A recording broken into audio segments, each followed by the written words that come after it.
Coming up on the Sky News Daily with me, Niall Paterson. Led by former Governor of the Bank of England, Mark Carney, Canada's Liberal Party has won a stunning victory in the general election. So, was it all down to Carney or perhaps Donald Trump? You asked and we listened. The first 100 days of Trump 2.0 is almost over, but we're not done yet. So we're keeping the podcast going every weekday at 6 a.m. Join us to stay up to date with the latest twists and turns. For interviews and analysis. And stories from across the United States. You can listen to Sky News Trump 100 now, wherever you get your podcasts.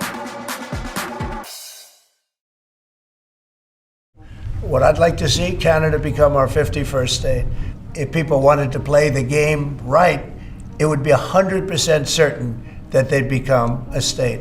After the Canadian election, I'd say that's an even more distant prospect. Still, the election result itself would have been unthinkable even just a few months ago.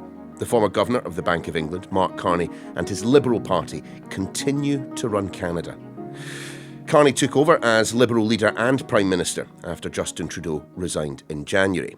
And so he's won this election with barely any political experience, but a campaign taking aim at the Donald.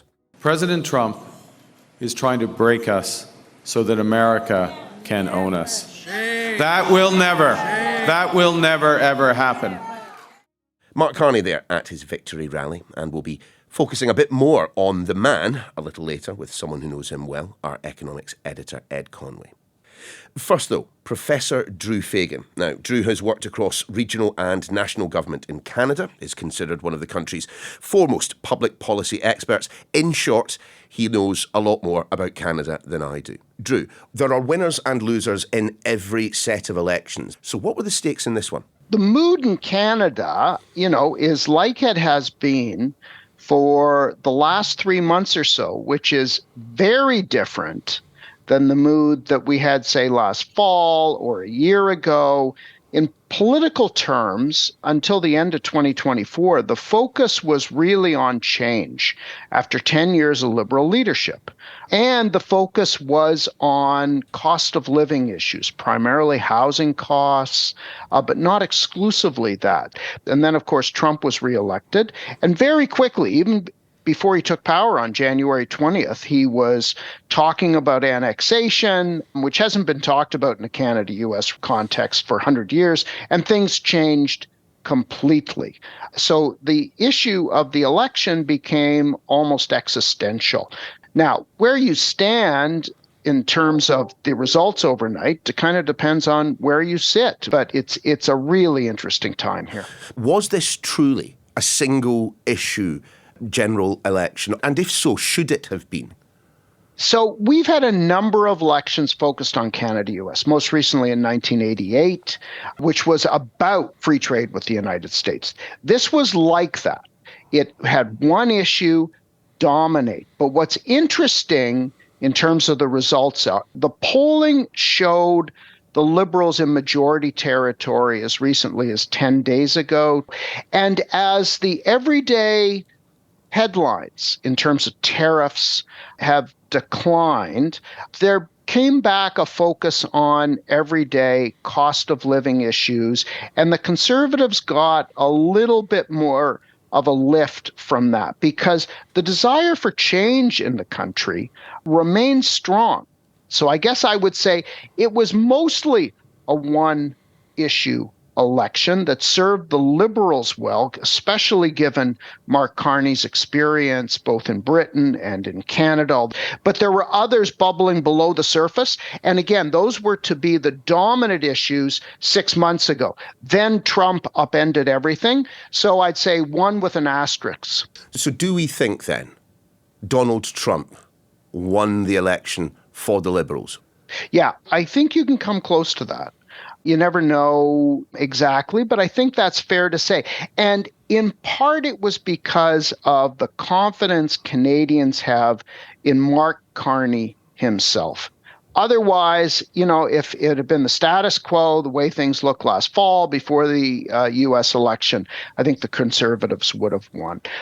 Canadians put their faith in Mark Carney in particular. But we shouldn't overstate it. They've won 168 seats. The Conservatives won 144 seats. Well, can we dig just a little deeper then into why Canadians have such faith in Mark Carney at a time like this? You've already mentioned this man is no career politician. He is arguably a technocrat at a time when democracies are tending to turn away from the technocrats in favour of the populists. Yeah, so he was a technocrat even here, but he was a governor of the Bank of Canada. The governor of the Bank of Canada isn't typically a well-known position. Mark Carney was a little different in that he governed the bank during the last global financial crisis. And he was leaned on by the government of the day, interestingly, the Conservatives, and he became very well-known in Canada. So him stepping up gave Canadians broadly some confidence. So are we leaning too much? Is Canada leaning too much on his particular capacity? Maybe, but something else is in comparing Mark Carney to Pierre Poilievre, the Conservative leader who's been in Parliament for 20 years, career politician who'd been talking a little bit in Trumpian terms over the last year. He had great difficulty rotating from an anti-liberal stance to one that was more positive and focused on the challenge from Trump, in part because they have a lot of Trump support, people who like support within their base. Let's park the professional stuff just for a second, Professor. Let's pop your title to one side and just speak to me as a Canadian. I mean, how has it felt to see the President of the United States speaking in such terms, such derogatory terms about your country, the literal closest ally that America has? Frankly, to get attention from the United States, we're usually forgotten. They got bigger things to do. To get this kind of attention and in such a negative and vituperative way, I mean, it's extraordinary. None of us have experienced anything like this. And the annexation talk as well as the tariffs. You see Canadians selling their property in Florida. A lot of people get out of here in the wintertime, right? Selling, not going on vacations. All of that has gotten a lot of attention in the United States and has given Americans a little bit more sense of how offended Canadians are overall by what's been happening. It feels more than political. It's something we've never experienced before. And it's going to be hard to get over that. Thanks, Drew. So let's turn to Mark Carney himself. Someone who knows him pretty well from his time at the Bank of England is, of course, our economics editor, Ed Conway. Ed, look, are you in any way surprised at that election result, given the CV that Carney's had until now? Yeah, I mean, a little bit. I know him quite well from his time as governor, and I kind of stayed in touch since. And obviously, he went on to then do kind of climate stuff for the UN and for the financial sector. I watched pretty much every speech that he did when he was Bank of England governor and listened to them. And they were certainly interesting speeches, but his delivery wasn't exactly, edge of the seat stuff, shall we say. And I always thought, can he make that transition to being a politician? Because being a politician is a very different way of communicating with people. And actually, he's completely transformed. It's like he's kind of unleashed. He is much, much more charismatic. He's not the most charismatic kind of talker out there. But he is much more engaging and much more able to do that communication than I think a lot of people thought would have been the case. Well, isn't part of it that back during his time as governor, it was all about the facts and figures. It was all about projections. It was all about your favourite thing, graphs. Yeah. When it comes to politics, you've got to deal in the ephemeral a little bit more. Yeah, and I think as a central banker, you're encouraged to be as vague and equivocal as possible because everyone's hanging on your word because they're trading on the basis of it. And as a politician, it's just a very kind of different discourse. But I think the other thing for me that was striking, and again shows how much he is now a politician, the minute he got in there, it's quite telling. One of the first things he did, so there's this quite unpopular set of carbon taxes in Canada that were brought in by his predecessor, by Trudeau. And one of the first things he did was to axe the consumer carbon tax. And as someone who is so closely associated with net zero, with carbon taxes essentially, and trying to deal with the consequences of climate change, I think that would have taken everyone by surprise, because you would have thought he would double down on that stuff rather than retrenching from it. But that's shown that he's very pragmatic, and he realises that within Canada this stuff is very unpopular, and like all politicians, he can see which way the wind is blowing. Do you ever grasp before now that he had that politician's instinct? No, I mean, actually, yes and no, because I think a lot of people, obviously he was governor during Brexit, and a lot of people felt he overstepped the mark when it came to Brexit. He did it in a very central bankerish way, so he was never explicitly saying, I think this is a terrible idea. But he was kind of going as far as you can within the realms of being a central banker while making it clear that he thought it was a terrible idea. So I think a lot of people, particularly in the Conservative Party, did not like that and felt that he was quite political. But it was very political with a small p. And I think that's the interesting thing, is that there's a difference between being political with a small p and political with a big P. And now this is very much with a big P. He's become more of a political performer than I think anyone would have expected. He's also leaned really heavily into the being a Canadian thing. Now, every politician has to do this. You've got to show your patriotism. But I have to admit, as someone who's never met a fun economist, he seems to be enjoying himself doing so. Yeah. You've never met excuse me. Let's fact check on that, please. He has. And I think you noticed it long before he even put his hand up and say he was standing, when he started doing lots of tweets about how lovely it was, that the canals were freezing over and that they could do their skating down the canals. And he did the kind of touch point of, am I someone who's standing for office as well, is when you start tweeting or posting on X, not just in English, but in French as well. Yeah. And so it was when every single tweet or post had to be in French as well as in English, you kind of knew, there's something going on here. So it's been building for a while. I have to say, I do question to an extent that how much he would be leaning into cosplaying folksy Canadian if it hadn't been for the fact that Donald Trump had, in essence, threatened to annex Canada. But at the same time, looking at what he has done since he has been Prime Minister, and of course he predates the election, I mean, he has really been one of the strongest counter voices to Trump, hasn't he? He has been, and it's paid off for him. I mean, it paid off really well quite quickly, because when you look at the way that Donald Trump was communicating with or towards Trudeau when Trudeau was Prime Minister, he kept calling him governor, as if he was the governor of the 51st state.